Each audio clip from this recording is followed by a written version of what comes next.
Okay, hopping in comms. Let me call you.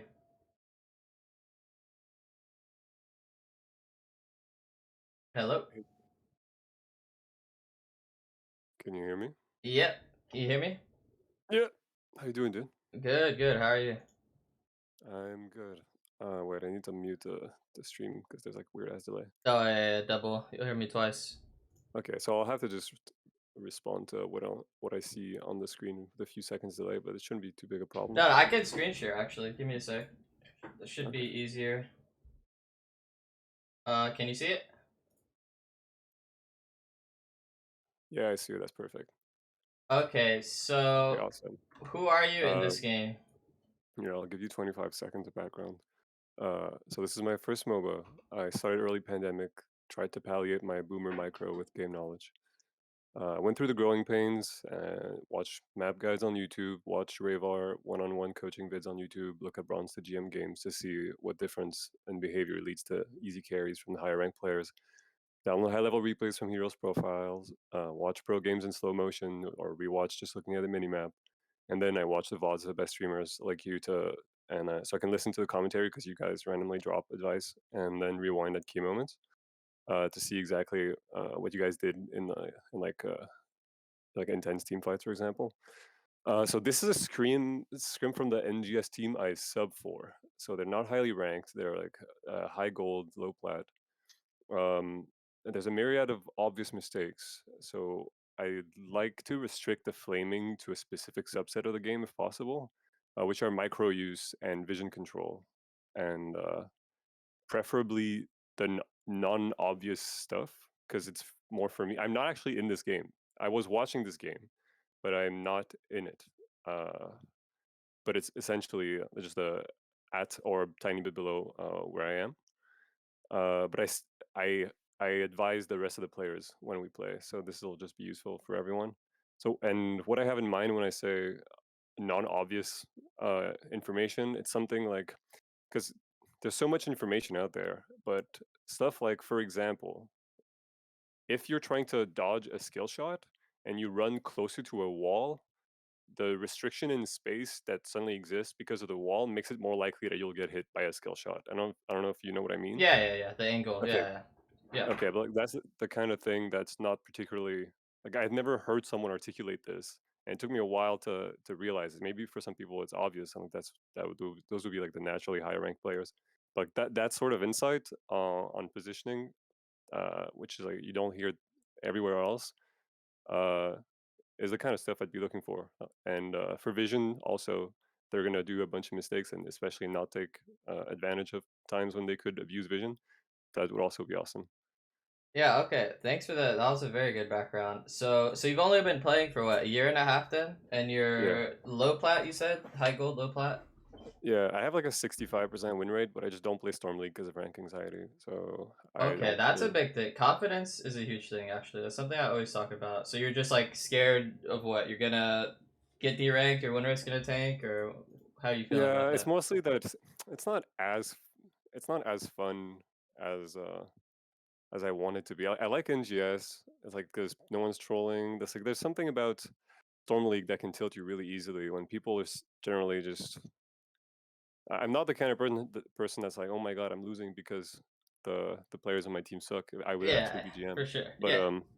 You should find yeah, a three stack, man, with your NGS boys. You try to just stack it up.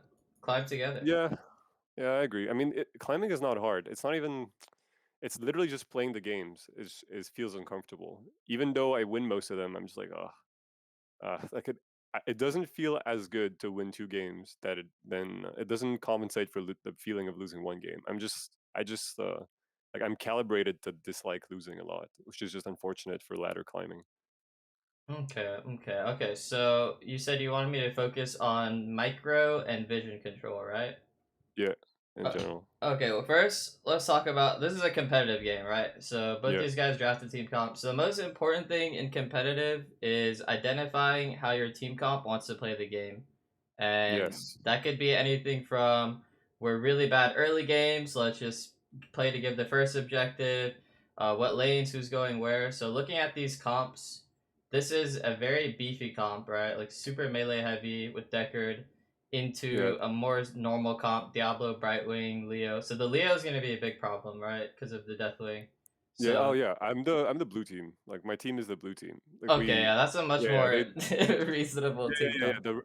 Yeah, they just won a bunch of insanely fat people when blue team had last pick, and then blue team just picked Leoric. So Leoric just goes auto attack and can sit in their team forever. They kind of Mm-hmm. trolled the draft. This is not actually not the replay I meant to send, but it doesn't matter. Yeah, but yeah, I'm aware about the win cons, and like I have enough game knowledge to be able to sort of theory craft before the game. Okay, how are we gonna win this?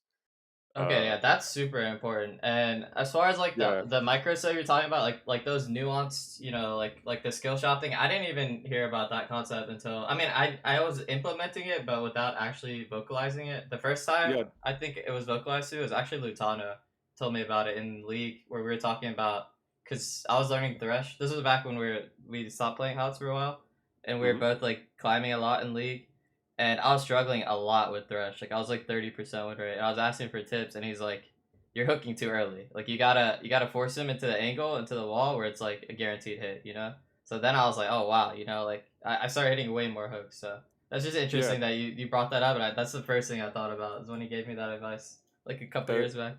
it's not surprising at all that League of Legends players would know this because presumably the game is older and bigger. So and it's like general MOBA advice. Yeah, it's Uh, more micro intensive too. I would say yeah, exactly. in But I just general. don't hear micro advice of that type very often. Yeah, and There's HOTS, it's definitely a lot more rare. It's much more of like a macro focused game. I mean, there's still a lot of micro, but yeah, you're right. Like people don't talk about that aspect enough, and I think it is mostly just like intuition. I guess is why people Yeah, don't. that's a problem. When I look at really good players, they seem to just naturally understand how to position in a fight, and it just so happens that their reflexes are somehow attuned to the nature of MOBA playing and and video games in general, you could say. Yeah, that's But that's a level you have to get at. You can't like it's not feasible, especially when you're talking about high level like competitive or even high level storm league. It's not feasible to like think about these things on the once you start oh, thinking about like the well, micro yeah, for sure. stuff, like it has to be something that's just natural, and that's like something you can learn, but mainly it just comes with experience and time. But there's definitely like ways to like start implementing these things in your games. But I mean, Yeah, I would agree. ideally like to be watching you play so I could give you specific micro advice, instead of Okay, watching, your NGS team. yeah, but if this is fun, I'll just do another one later in the week or something. Don't worry. Yeah, when we have more time Uh, as well, because I feel like we could yeah. probably go in depth just based on what you're saying so far. That Twitch chat's impressed for sure. They're like, this guy should be coaching me right now. Yeah, I like you came prepared, dude. It's very good. I'm glad. Yeah, I won't charge anyone in the in Twitch chat though. It's crazy. It's insane that you can be one of the best people in the world and actually just make so little money coaching because everyone loves video games. At least a lot of people do. It's like there's so many people that would love to just be able to coach a game they love. So like the market just makes it so that you have to like fucking charge like $20 for an hour of work, even though you're the best in the world. It's kind of crazy. Uh, Yeah, it is a dead game too, so it doesn't help. In league, you'd probably be going like some of the league coaches. You should see their race, man. But I don't oh mind. I really? don't mind. Yeah, yeah. Like I don't know if you know a dude named Biofrost. I was just looking at No. his coaching profile the other day. He was league pro, NA pro, and he was Hmm. charging like $500 for like 2 hour session or 1 hour session or something like that. I'm like, oh my gosh.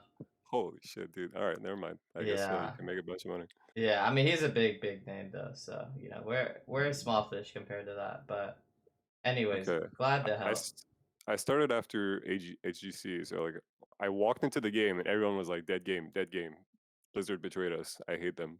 And I was just like, "This game's fun though." So why is everyone hating? Yeah, But that's why I'm still playing. I mean, like I did go back to League for a couple of years, and as soon as I started playing HOTS again, I was like hooked. I'm like, wait, this is way better. Like I think it's just a way better game. Just design everything. yeah, I agree. It's also just, I mean, it's just fun. I like the. Okay, I mean, I feel like I'm just not using a. I feel bad for my team that they're just gonna be like, bro, we had a chance to have Kure coach us, and you're just like talking about like random. You Okay, just all right. Let's okay, yeah, let's looking focus at on the the state game. of the Focus map, on like the game.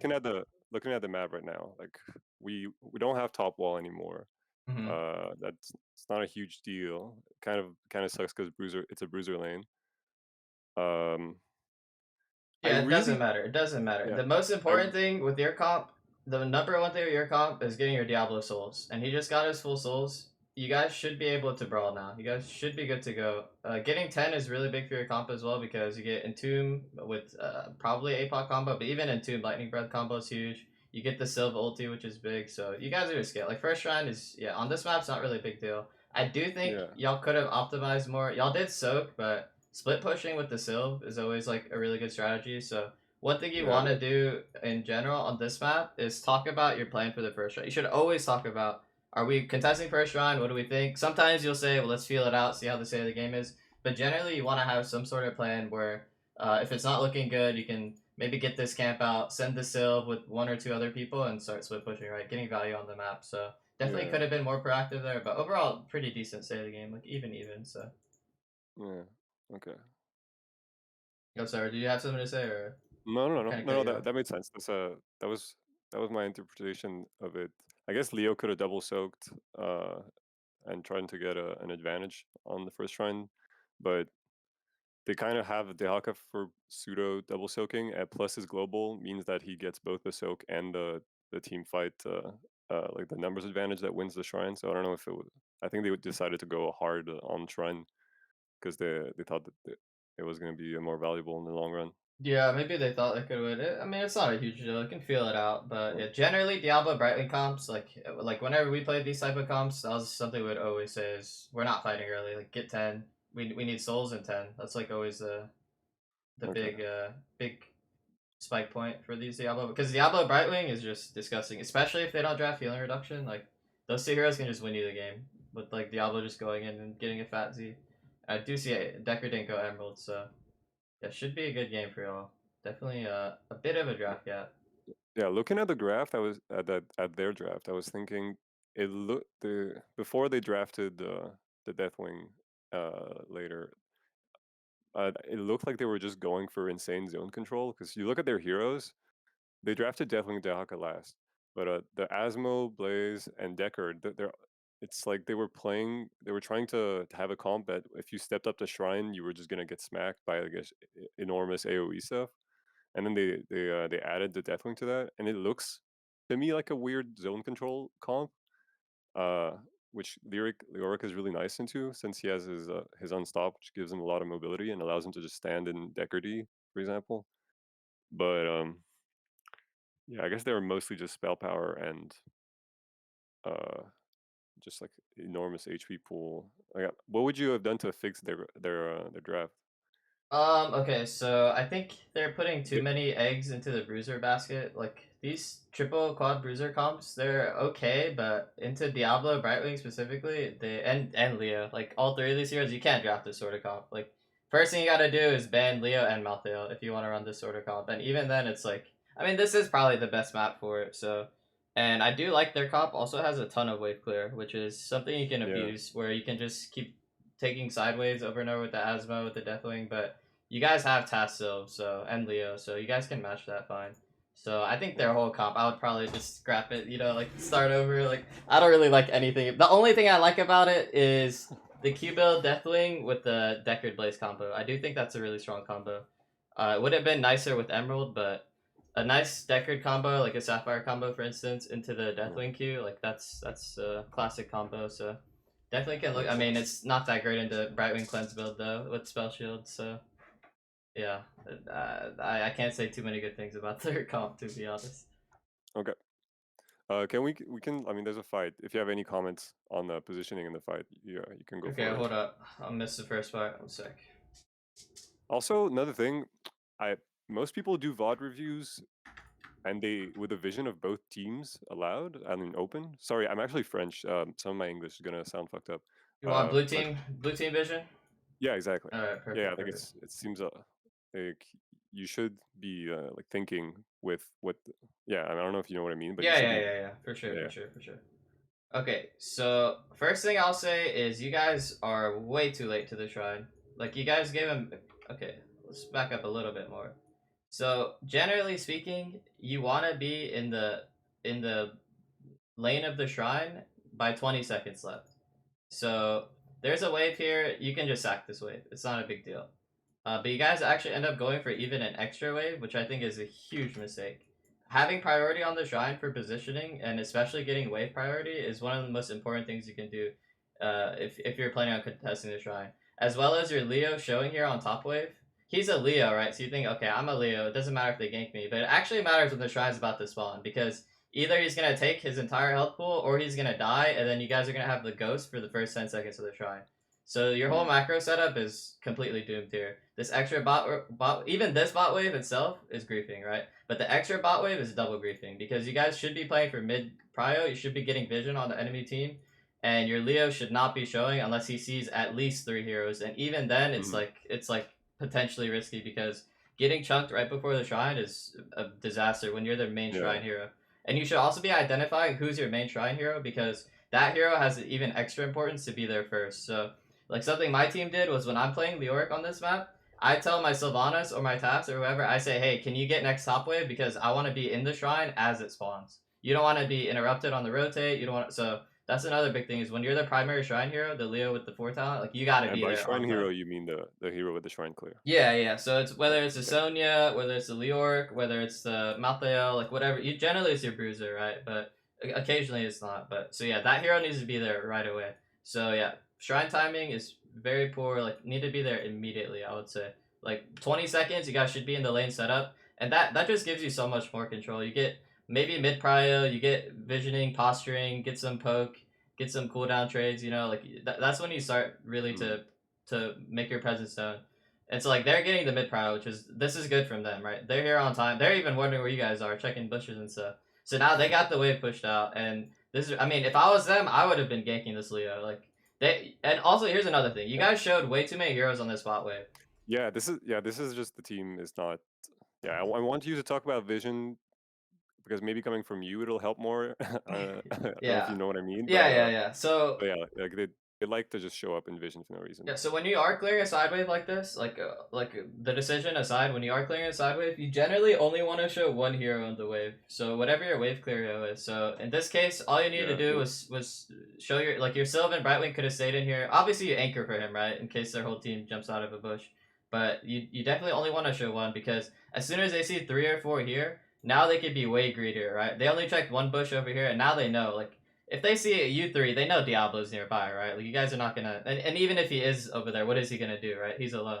So this allows them to push in wherever. Now they could be hiding in here. They could be hiding in here. If I was them, my first choice would have been just chunk this guy, you know? Like, force him to tap, force him to be late to the shrine. That's a huge win for red team, because mid prio plus chunking your shriner is, like, perfect for them. But they could also be hiding in here, hiding, you know? So, like, it's way more tedious for you guys to make it to the shrine now, because you gave up all your map control. So like map control is a huge thing when it comes to vision. Like them not knowing where you are is a lot of power, because they can't take as much space on the map. Because if you guys weren't if it was just a task here, right, then they wouldn't be able to walk into here. They wouldn't be able to walk into here. They wouldn't be able to. So you guys would have a lot more control over the map in general. But now you have to slowly regain all that control. And by the time you get that, it's either you slowly regain it, or you just run through like Papegas, right? If you run through like Papegas, there's a chance you get ganked or poked, right? Take a bad trade. Or at the worst case, they get a huge shrine lead because you guys are so late. So that's probably what ends up happening. Is they just get a big lead. And yeah, mid prio, you guys have to clean up this wave. Then the next wave they'll have advantage over. So any Deckard gets to set up pots, which is another thing. If you guys were here earlier, you guys would have been able to apply some pressure, not allow them to set up on the shrine. Now the Haka could be in here, you know, Blaze could be in here. It's a nightmare scenario for sure. But you guys do have the better comp, so I'm assuming I'll still win the fight.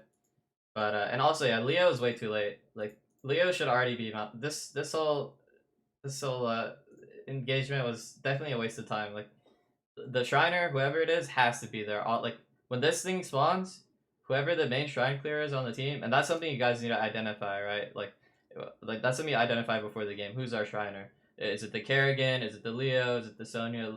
Etc. So on. So, do you know if new Leo base Q bonus damage for minions applies to the monkeys? It doesn't. You need the 4. So you need yeah. Okay. This was a good take. Yeah. Definitely need the 4 on this map for critting the shrine.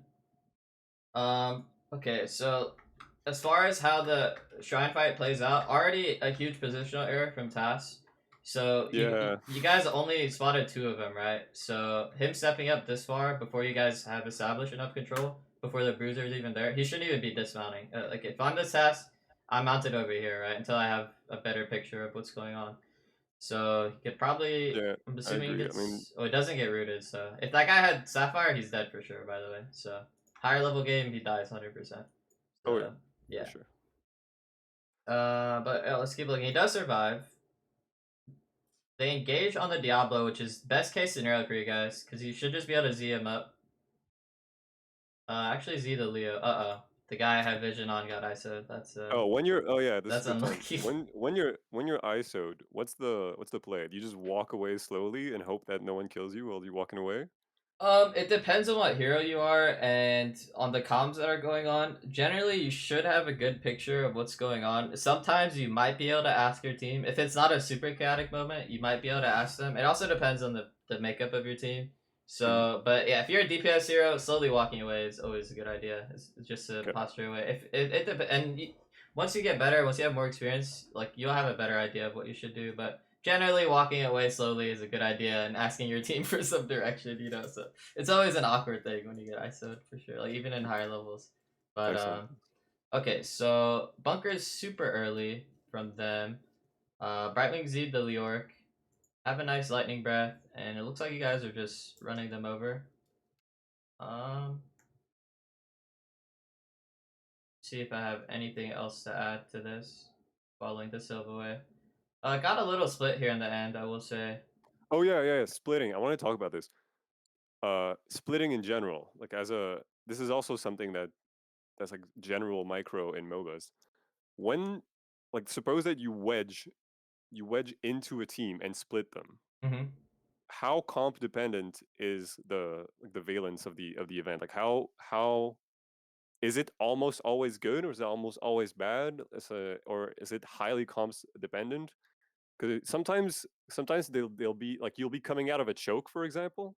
Like your team will be funneled in a choke, and then you'll try to walk out of the choke into an enemy team that's in an open area. And as you come out in a row, essentially, you will split the team because they're naturally positioned like on a scatter plot. So you'll have like three north and two south, and then you have your five heroes in the middle.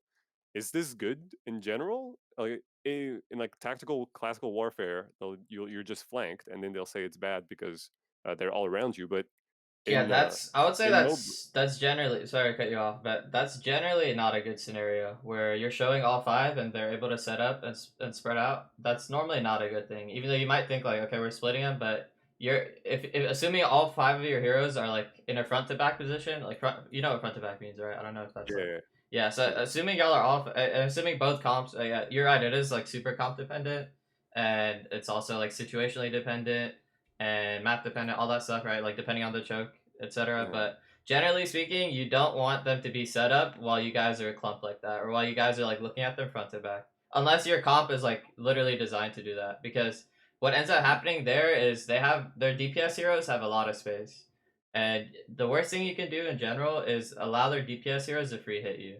So generally, you want to be approaching from multiple angles, especially your solo laner. That's usually the solo laner's job Yeah. is to make the The flanks. backlines. Yeah, it's to make the backlines like harder, Yeah, yeah, essentially, you right? essentially want to deny them really valuable positioning. Yeah, and that's basically how I play Zero in competitive, or how I play almost any solo laner in competitive. Urel, Dahaka, etc. Like Blaze. Your job is to stop the backline from being comfortably hitting your team, and it's also to give your backline more space. So in general, in MOBAs and HOTS in particular, it has shifted a bit away from this, but still, the general rule is the DPS heroes are like they're like the kings of the chessboard. Like you have to protect them. Like you have to set up around them, and you have to make sure their life is easy. Every other hero is a support, and your main damage heroes, those are the ones that need to be comfortable. So whether it's your Sylve, your Task, whatever, like those are the guys that you guys are creating space for. You guys are CCing heroes for. You guys are doing everything for. So that should be your general mindset. If you're in one of the support roles, is like my job is to make my DPS's job easier, so that we'll win the game. And if you're one of the DPS heroes, your job is to position properly and damage the right targets, and et cetera, et cetera. Like play the game properly to where you can win your team the game. So that's the general rule: is don't give their backline space to operate, and don't force your backline to be in an awkward scenario where like you're engaging too deep, or you go around all the way and now your backline has to miss position to follow up, like stuff like Mm. that. So that's the general rule. I mean, obviously like different comps and stuff, but yeah, giving your backline space is super key, super important. Okay, let's watch another shrine Okay, fight. okay. So no, this is actually the type of vision that I'm thinking of right now. So there's a second there, or maybe 5 seconds, where the Diablo is unseen, and he could presumably set up anywhere he wants in the lower half of the map. Hmm.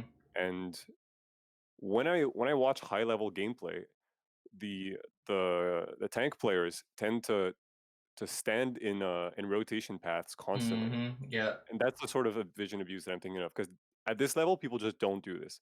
How would this Diablo, if you were this Diablo, how would you proactively position, looking at the game state, even cheating, seeing their team? How would you uh, position to punish like is there currently a rotate that you can punish Oh yeah, for that sure, for sure. These guys should be dead. One of these guys should die, or at least take their entire health, because the Deckard is dead for 8, so they have no healer. They have no bunker either, and you have Entombment 5. So this is definitely I mean, you guys are a little chunked, but it's fine. You guys should still be able to win this like super hard. And you see their other 2 heroes. So if I'm this Diablo, I would already be over here. Like he could have instantly when you would have it's just QE'd into the. on that Asthma or Blaze, whichever one, and you guys can run them over for sure. Like their Decker is Zed, and right now you see Diablo mid, right? And you guys just picked Deckard.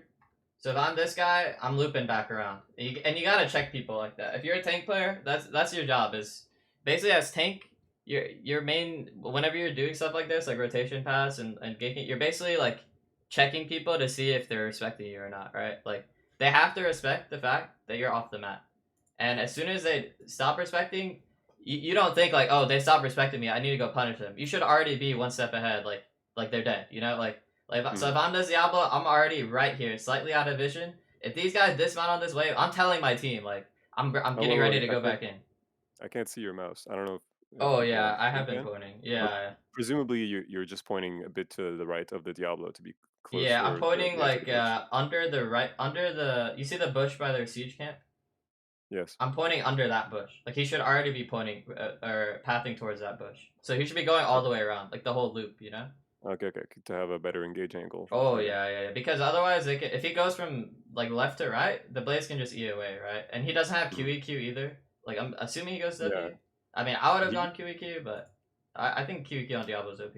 Yeah, he went Yeah, W. I agree. So if you Yeah. have W at 16, you definitely have to play it from a Blake position, right? So he has to be ready to try to cut the blaze off from stunning away. So this blaze dismounted. I'm already telling my team like, yeah, I'm going around. We're killing this guy.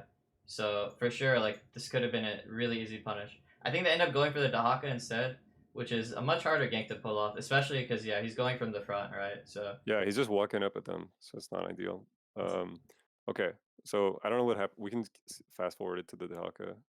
How much time is there left before 7? it's already past 7, but Uh, we'll finish up. We'll finish up real quick. Maybe we'll watch the next couple team fights, and then wait. I'm definitely down to do this again, but I want one of your replays though. yeah, That's that my works. demand. We That's gotta like get your that's replay. insane me. That works. That way I can give you a more direct. I'm a filthy Samuro player though. Oh wait a sec. Hold up. That's why you're telling me about the win rates, huh? Yeah, I I mean, disrespected your yeah, the Samura. win rates is actually, yeah. This is why it's partly why I don't like playing Samuro, because his win rates are so high in everywhere outside of Masters. So you're worried like once you climb, it's gonna not be as effective. No, it's more that I maybe that's part of why I don't enjoy having the winning, because I'm just like, I just won with fucking busted hero again. I just fucking bladestorm and I take your building. Enjoy. I, and it's just you feel bad because you know the enemy team fucking hates their lives because they can't really do anything to take care of your shitty push. Dude, I've And never heard of someone who doesn't like climbing. Like, come on, bro. Get to masters. You gotta hit your peak, man. You gotta hit your. You're saying right now. Basically, what I'm hearing from you is it's too free low. If it's too free low, get up to masters. Get up to GM. Let's play some. Let's play some fun games, man. Let's get you improving. Let's get you to that next level, bro. We gotta climb you up, dude. We gotta climb you. Right now, you're saying it's too free. I get that. I was in Plat a few weeks ago. It was really free. But once you get into GM, that's when the fun gets started, bro. I'm gonna see you there in a month, a couple weeks, a couple weeks. We gotta make a goal, dude. We gotta do this. All right, I'm applying for film school in like 6 days, so I can't try Six hard for days. 6 days. Hey, I got you, bro. 6 days. Yeah, All right. So this shrine is much better. You guys actually did the camp yeah. on They have time. positioning. Everyone's positioned super good. My only It would be nice. caveat here would be it would be nice to be on the wave already, like with the task spells. I think that's a low risk and high reward scenario where you're starting to get the wave pushed out. So generally, if you have like an artillery mage or a long range wave clear hero, it's Mhm. better. It's like if Leo was here, being ready to click the shrine, and instead Task was over here and getting ready to QW the wave. That way you have the wave already pushed out, and you buy yourself a little more time to get the lead on the shrine because then they have to clear your wave or they have to run through where you guys have way more vision, right? Because your Mhm. wave is pushing into them. So just if you're the Chromie, the Task, the Kel'Thas, it's generally your job to be the first one on the wave. I mean, obviously from a safe distance, right? But so yeah, that but everything else is good. Like perfectly set up, out of vision, looking for the pick. I like it. This one's much better.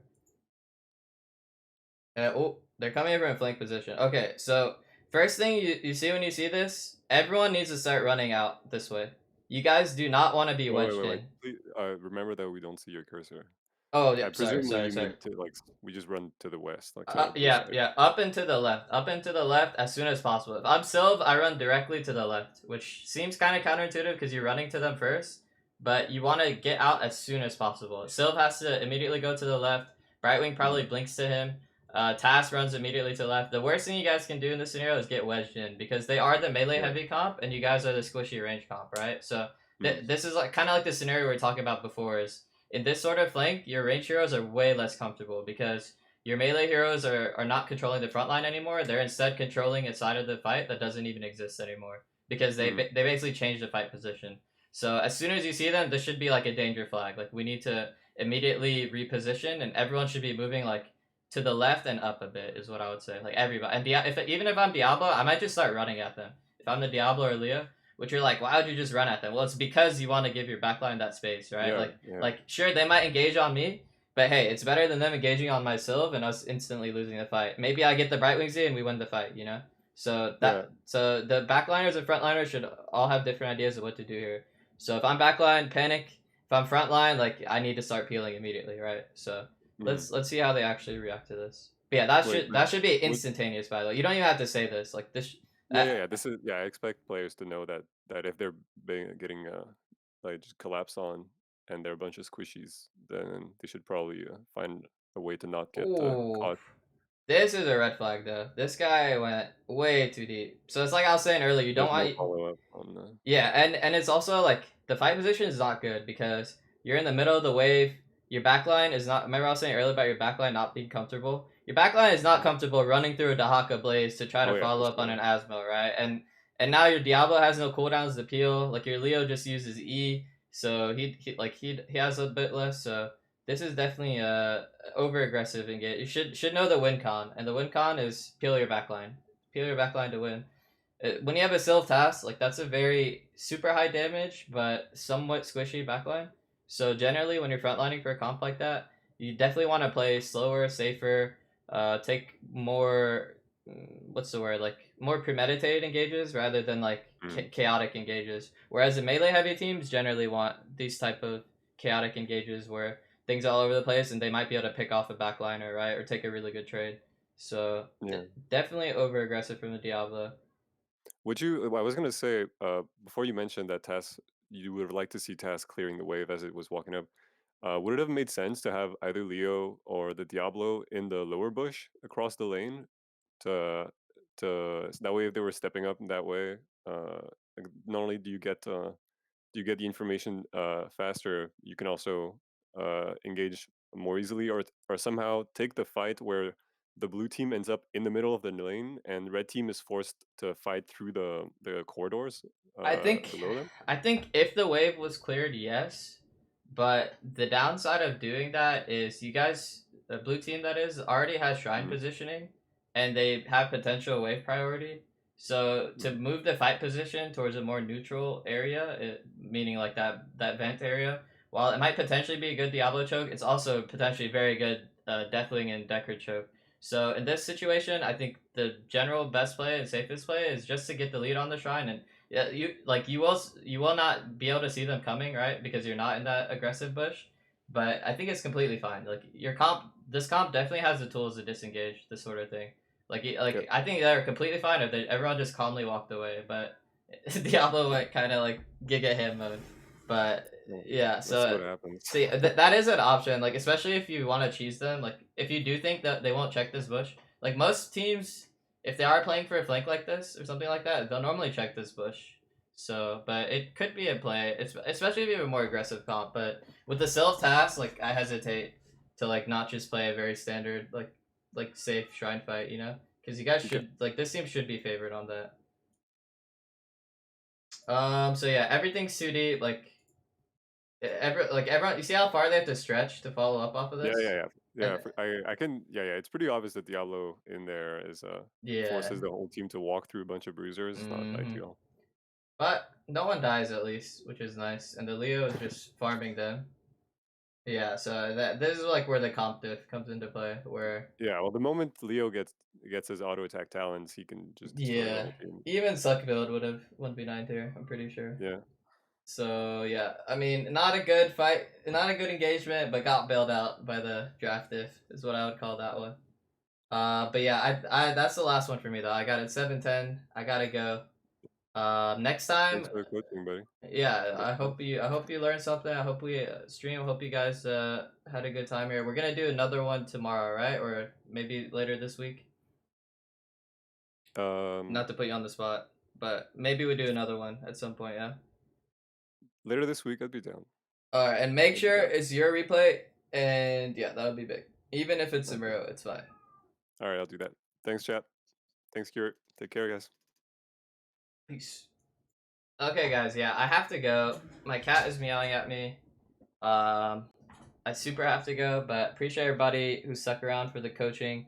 If you guys want your VOD reviewed on stream, if you guys thought this was beneficial, type exclamation point coaching, and we have a 10% coupon as well for the VOD review, so check that out.